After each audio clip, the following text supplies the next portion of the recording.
April 30th, 1943. Off the coast of Huelva, Spain, 4:30 a.m. The British submarine HMS Seraph surfaced in absolute darkness. No lights, no radio, complete silence except for the gentle slap of Mediterranean waves against the hull. Inside the forward torpedo room, 5 men stood around a steel canister marked "Optical Instruments, handle with care."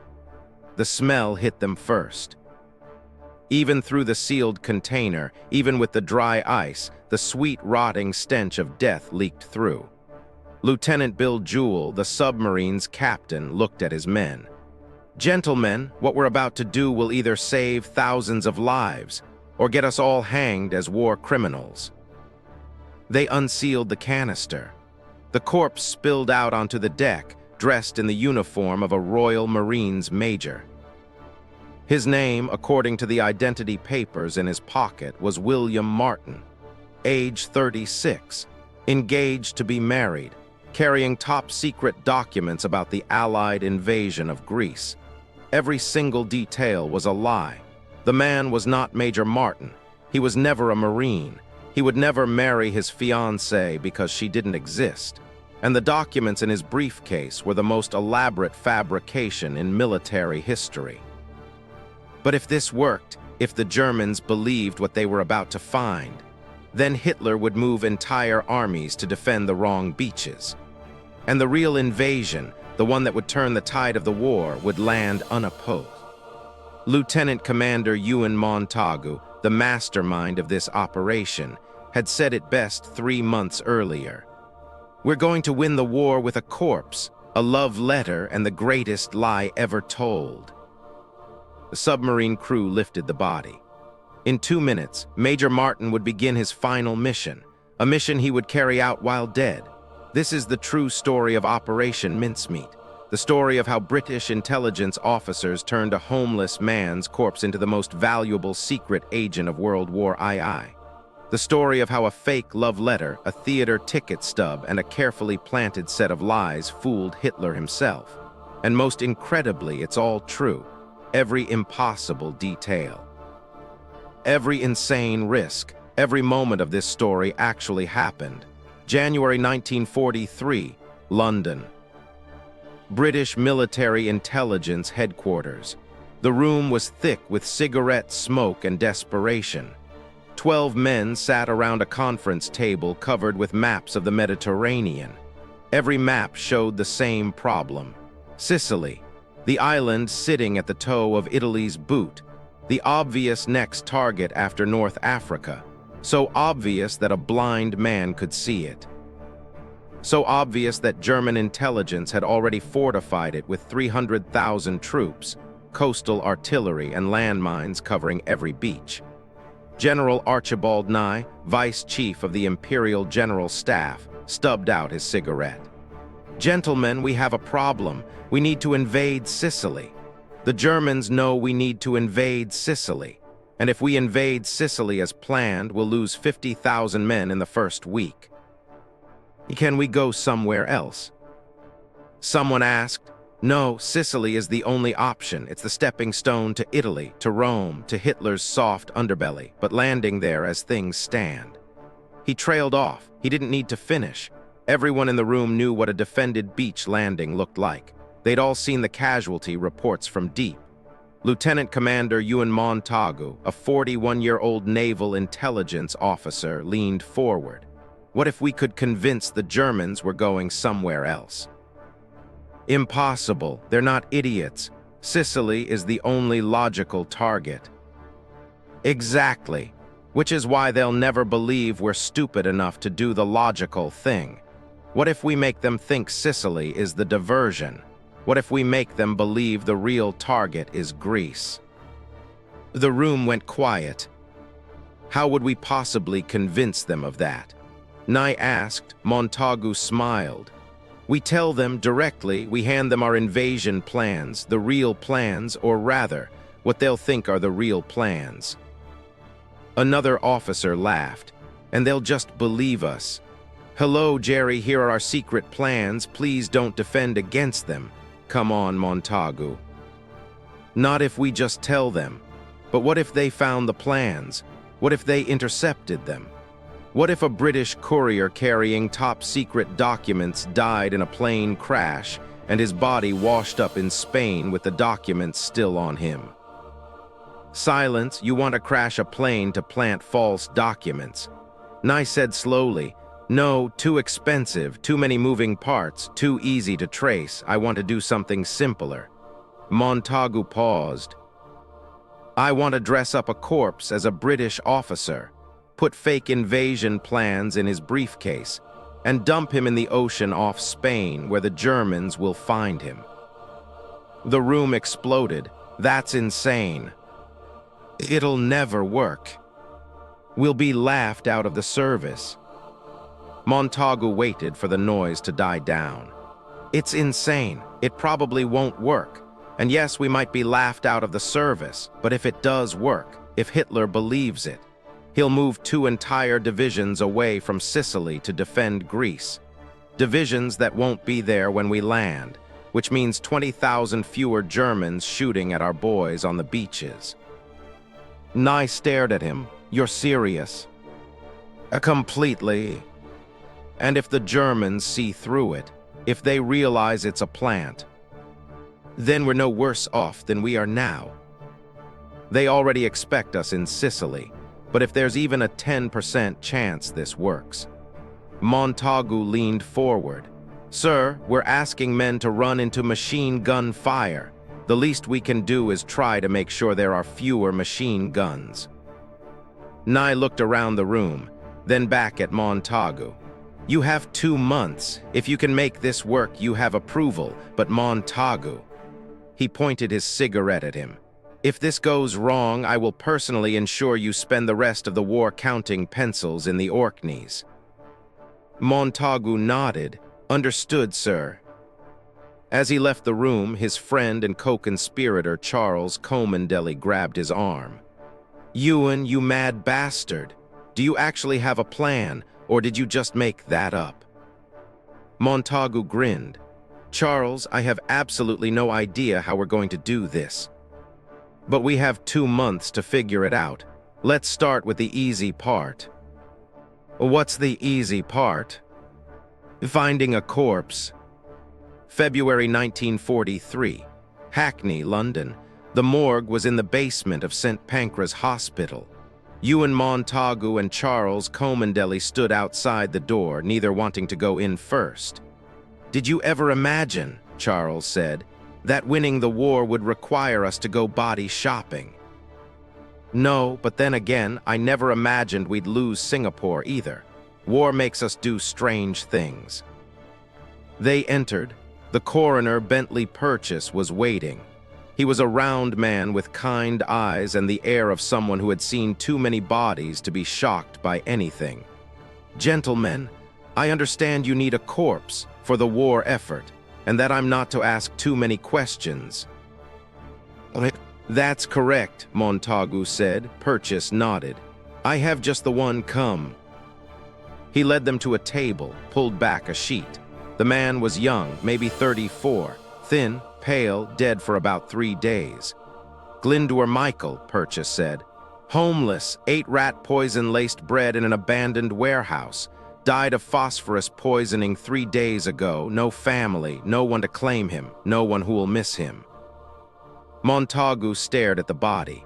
This man, this poor, forgotten soul who died alone eating poisoned bread, was about to become the most important British officer in the Mediterranean. How did he die? Charles asked. Phosphorus poisoning. But here's the interesting part. The fluid buildup in his lungs mimics drowning. If a Spanish doctor examines him and isn't looking too closely, he'll think this man drowned. Perfect, Montagu breathed. Can we keep him? Purchase raised an eyebrow. Keep him. He's a human being, not a library book. I meant we need to preserve him for several weeks, until we're ready. Dry ice, I can store him, but you'll need to move fast. A body doesn't keep forever, even with refrigeration. What exactly are you planning to do with him?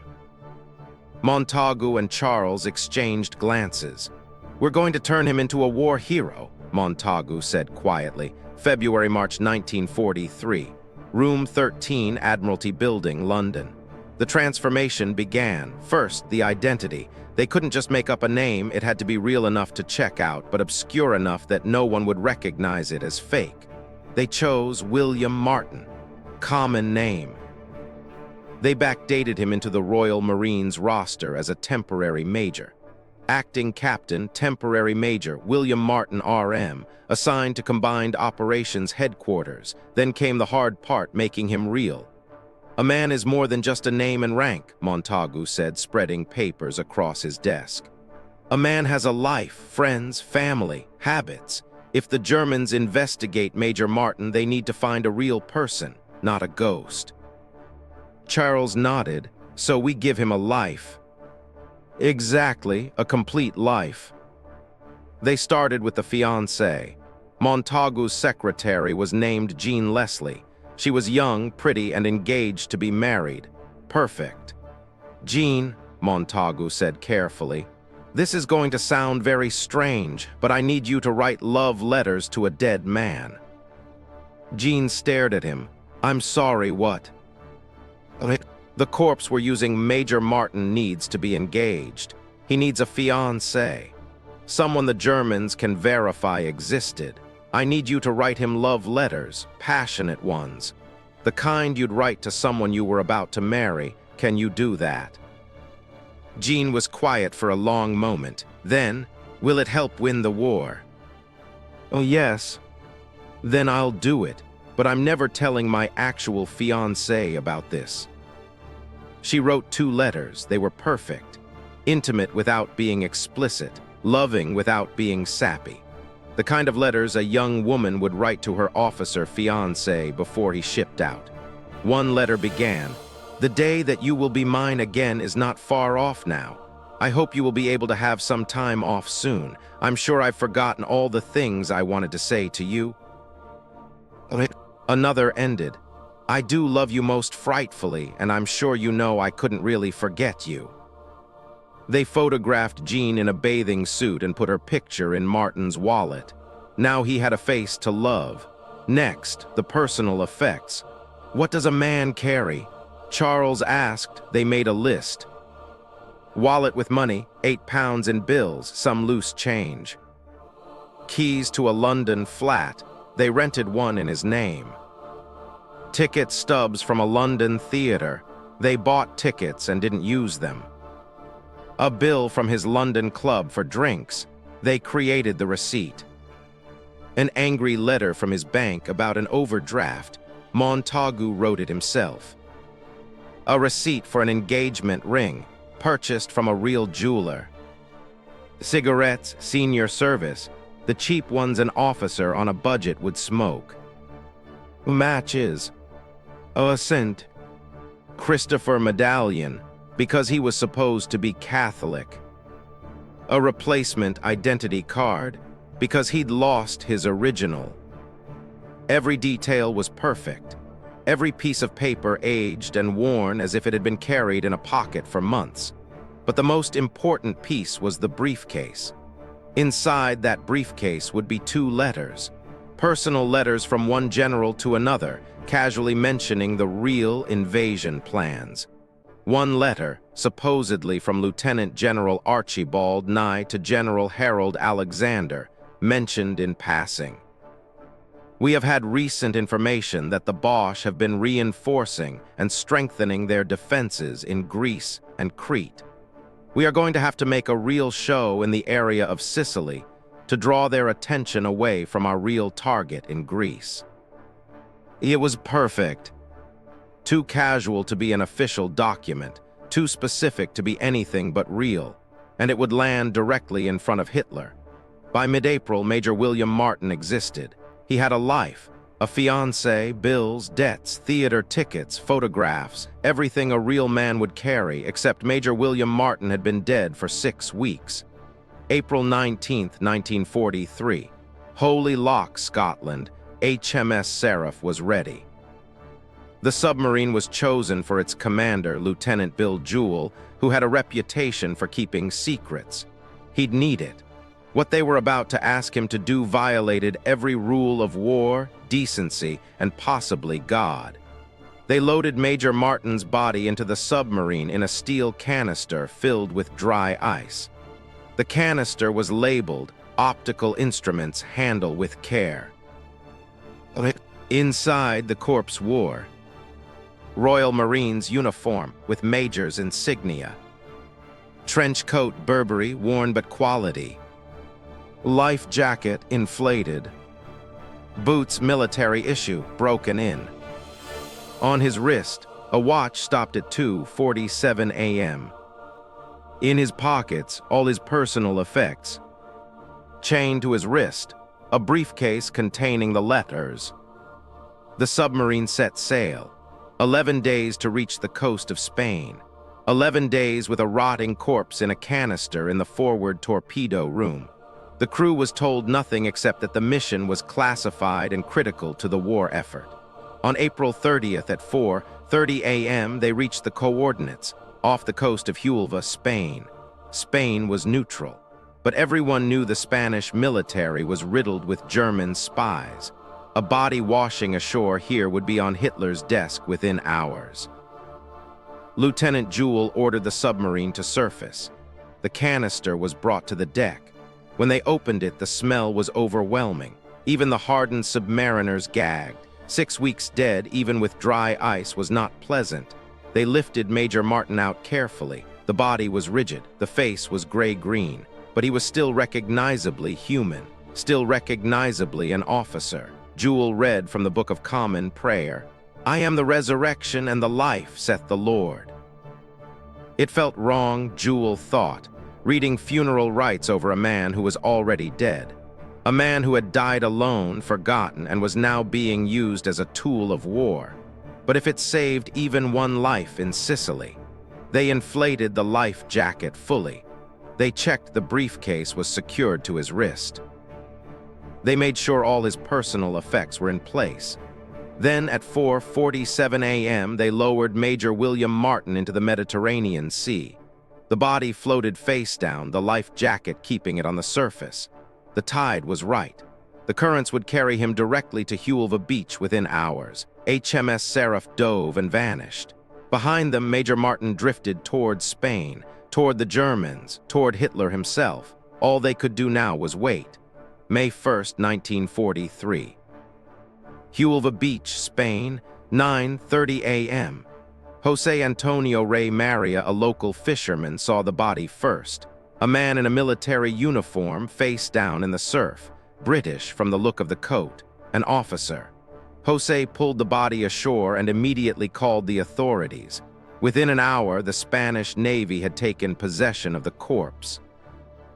Within 2 hours, the British naval attaché in Spain had been notified. And within 3 hours, German intelligence in Spain knew about it. This is where the plan became brilliant. The British naval attaché, following London's instructions, made a huge fuss about the body. He demanded immediate return of all effects. He sent urgent cables to London, which he knew the Spanish would intercept. He acted exactly like a man desperate to recover compromising documents, which made the Spanish very interested in what those documents said. The Spanish military, officially neutral but sympathetic to Germany, carefully opened the briefcase.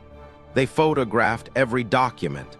Then they resealed it, making it look untouched. The copies went straight to the Abwehr German military intelligence. Within 48 hours, the documents were on Admiral Wilhelm Canaris's desk in Berlin. Canaris was Hitler's spymaster. Paranoid, brilliant, nearly impossible to fool. He read the letters once, twice, 3 times, then he called his staff in. "Is this genuine?" he asked. His analysts went to work. They checked everything. The paper was genuine British military stock. The typewriter matched British government models. The signatures matched samples they had of the British generals. The ink was correct for British military documents. The tone was authentic, casual, personal, exactly how generals would write to each other. Most importantly, Major William Martin existed. They found his name in the Royal Marines roster. They found records of him at Combined Operations Headquarters. They even had Spanish intelligence investigate his personal effects. The theater tickets checked out. The bank statement checked out. The engagement ring receipt checked out. Everything was real, except the invasion plans, but those seemed real too. Canaris took the documents to Hitler on May 9, 1943. Main Führer, we have intercepted British invasion plans. They're planning to invade Greece and Sardinia. Sicily is a diversion. Hitler read the documents, then he smiled. I knew it. Sicily is too obvious. The British think we're fools. Strengthen the defenses in Greece and Sardinia immediately. Move the 1st Panzer Division to Greece. Transfer air wings from Sicily to Athens. These British amateurs have just shown us their hand. The entire German defensive strategy shifted. 2 Panzer divisions moved from Sicily to Greece. Air squadrons redeployed. Coastal defenses in Greece were reinforced with artillery meant for Sicily. By June 1943, Sicily's defenses had been weakened by 35%, all because of a corpse, a love letter, and a fake theater ticket. July 10, 1943. Operation Husky, Sicily. 160,000 Allied troops hit the beaches of Sicily at dawn. The defenders fought hard. But there were fewer of them than expected. Much fewer. The 2 Panzer divisions that should have been there were in Greece, waiting for an invasion that would never come. The coastal artillery that should have torn apart the landing craft was defending the wrong island. The Luftwaffe squadrons that should have strafed the beaches were patrolling Greek airspace. The Allied casualties were heavy. War is always heavy, but instead of the projected 50,000 casualties in the first week, they suffered 7,000. 43,000 men went home who would have died, all because of Major William Martin, a man who never existed, a homeless man named Glyndwr Michael who died eating rat poison and became, in death, the most successful British agent of the war. Sicily fell in 38 days. Italy surrendered. The road to Rome was open, and Hitler never learned the truth. Even after the war, German generals insisted they had been right to defend Greece. Even when shown the evidence, they refused to believe they'd been fooled. Admiral Canaris himself, when captured after the war, said, "We knew the Sicily invasion was a diversion. We had proof." A British officer carrying the real plans washed ashore in Spain. "We saw the documents. They were genuine." He died believing it. 1950s, 7 years after the war. The British finally revealed Operation Mincemeat. The world was stunned. Churchill called it the single most valuable deception of the entire war. Eisenhower said it directly contributed to the success of the Italian campaign and, by extension, D-Day. But what about the man behind the uniform? Glyndwr Michael, homeless, forgotten, dead at 34 from eating rat poison because he was hungry. A man who never knew he would become a war hero. The British government gave him a military funeral. In Huelva, Spain, where he washed ashore, there is a gravestone. William Martins, born 29 March 1907, died 24 April 1943. A beloved son, dulce et decorum est pro patria mori. It is sweet and fitting to die for one's country. Below, a smaller inscription added years later tells the truth. Glyndwr Michael served as Major William Martin, RM. 2 men, 1 grave. One died forgotten, the other never lived. Together they changed the war. The brilliance of Operation Mincemeat wasn't the fake documents. It wasn't the invented fiancé or the theater tickets. It was understanding that the Germans would believe it because they wanted to believe it. Hitler wanted to believe the British were stupid enough to telegraph their plans. Canaris wanted to believe his intelligence service had scored a coup. The Spanish wanted to believe they'd found something valuable to sell to both sides. Everyone saw what they wanted to see, and 43,000 Allied soldiers survived because of it. But here's what keeps historians up at night. Ewen Montagu, Charles Commandelli, and the others who planned Operation Mincemeat never got permission from Glyndwr Michael. They couldn't, he was dead. They took a man who died in poverty and despair, dressed him up, lied about his life, and used his corpse as a weapon. Was it justified? Probably. It saved lives. It shortened the war. Was it ethical? That's harder to answer. Glyndwr Michael has no descendants to speak for him, no family to say whether he would have approved. We'll never know if he would have wanted this. But we know this. A man who died alone, hungry, forgotten by society, became in death a hero who saved tens of thousands of lives. His real name was lost for decades. His real grave is unmarked. But as Major William Martin, he's remembered forever. The corpse that won the war, the greatest lie ever told. The most successful spy who never knew he was a spy. If you've made it this far, ask yourself, how far would you go to save 43,000 lives? Would you use a corpse? Would you forge love letters from a secretary to a dead man? Would you create an entire fake life for someone who can't consent? War makes us do impossible things. This is just one of them.